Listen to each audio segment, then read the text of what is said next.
हरिओम। ओम नमो नारायण। बहुत ही दिव्य प्रसंग है। पिछली वीडियो में हमने प्रवचन करते बताया था कि कर्म कितने प्रकार के होते हैं, लेकिन यहाँ आज विषय है कि दान कितने प्रकार के होते हैं और उनका महत्व क्या है, और उन दान करने के जिस हेतु करते हैं उसका नाम क्या है। तो दान 6 प्रकार से किया जाता है। पहला प्रकार धर्म दान। कोई बड़ा आयोजन धर्म का हो रहा है, कोई यज्ञ हो रहा है, कोई कथा हो रही है, कोई अनुष्ठान हो रहा है, भगवान की प्राण प्रतिष्ठा हो रही है, किसी मंदिर में मंदिर का निर्माण होना है, किसी कन्याओं का विवाह होना है, जहां हमें किसी फल की इच्छा ना हो, हमें कुछ चाहिए नहीं और हमें दान करना है, उसे कहते हैं धर्म दान। जहां हमें कोई इच्छा नहीं है कि हमें यहाँ से कुछ प्राप्त हो, उसे धर्म दान कहते हैं। ऐसा धर्म दान करने से व्यक्ति का ये लोक और परलोक दोनों सुधर जाता है। इस लोक में उसे मान सम्मान प्राप्त होता है और परलोक में उसका जीवन सुधरता है, उसे वैकुंठ मिलता है। और जीते जी उस व्यक्ति की प्रसिद्धि इतनी हो जाती है कि लोग उसको हर जगह उसकी चर्चा करते हैं। इसे कहते हैं धर्मदान, जहां पर हमें किसी प्रकार की कोई इच्छा ना हो। और दूसरा दान है अर्थदान। अर्थदान, हमने किसी को पैसे दिए, सामने वाले की बहुत मजबूरी है, उसे कोई बिजनेस करना है, बेटी की शादी करनी है, और वो किसी के पास पैसे मांगने आता है, कहते साहब हमें कुछ पैसे दे दीजिए, और वो आदमी गरीब है और उसके पास 1 एकड़ 2 एकड़ ज़मीन है, तो अर्थदान कर दिया कि भैया तुम ये ले लो, लेकिन जब तुम्हारे पास व्यवस्था बनेगी तब दे देना। और कुछ समय के पश्चात उसकी दृष्टि जाती है कि उसके घर में वो ज़मीन है, तो वो मुझे कैसे मिल जाए, इस अर्थ के द्वारा ही मुझे प्राप्त हो जाए। वहाँ पर किसी प्रयोजन से, किसी युक्ति से, किसी नियुक्ति के द्वारा उस धन को देना, और उसके पीछे का प्रयोजन रहता है कि समय आने पर इससे हम इस धन के पीछे से वो चीज़ प्राप्त कर लेंगे। उसे कहते हैं अर्थदान। और तीसरा है कामदान। काम, जो काम के वश में वशीभूत होकर के किसी को दान करता है।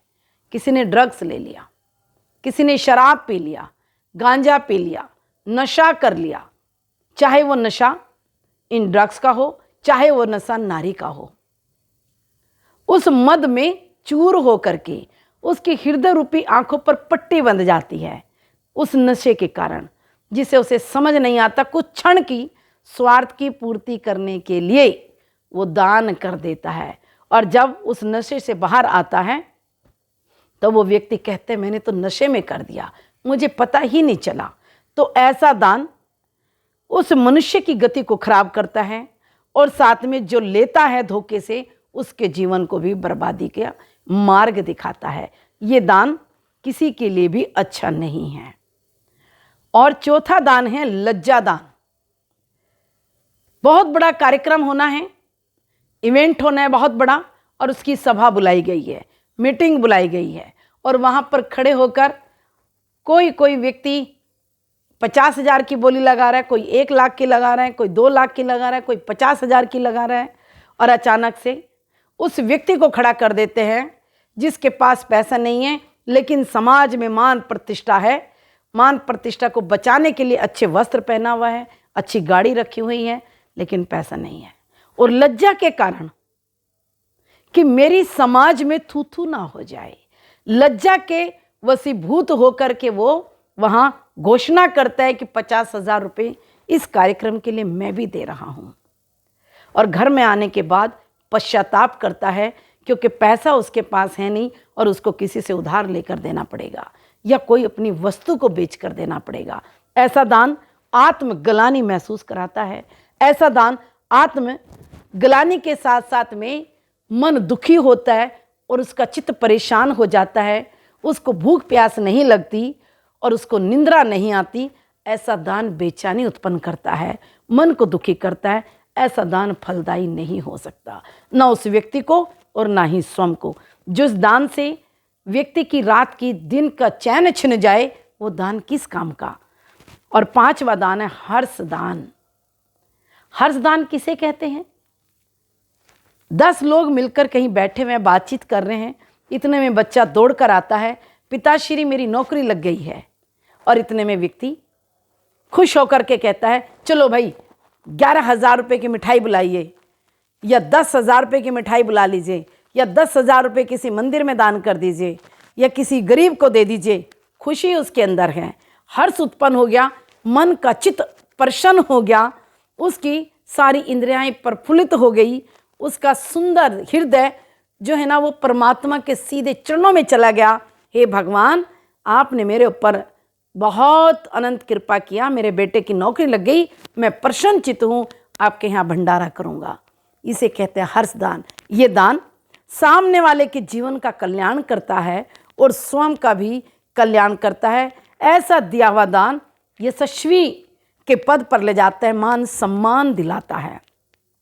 और छठा है भयादान।